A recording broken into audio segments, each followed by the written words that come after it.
নমস্কার বন্ধুরা, শাশুড়ি বৌমার কিচেন আপনাদেরকে স্বাগত জানাই। প্রথমে দেখুন আমি কি লাঞ্চ নিয়েছি। আপনাদের সাথে সবসময় আমি মাছ মাংস শেয়ার করে থাকি। আজকে আর মাছ মাংস করলাম না, সিম্পল লাঞ্চ তাহলে একটা রেডি করলাম।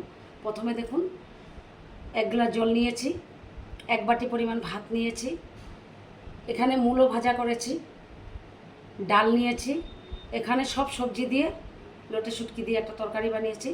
আর এটা নিয়েছি বাঘমরিচের আচার, আমাদের এখানে বলে বাঘমরিচ, আপার আসামে বলে ভূত জলকিয়া। এই মরিচটা খুব ঝাল হয়, ভাজা ডাল দিয়ে খেতে অসাধারণ লাগে। যদি আপনাদের এই রেসিপিগুলো যদি ভালো লেগে থাকে লাইক করবেন, শেয়ার করবেন, আর আমার চ্যানেলটাকে সাবস্ক্রাইব করে দেবেন।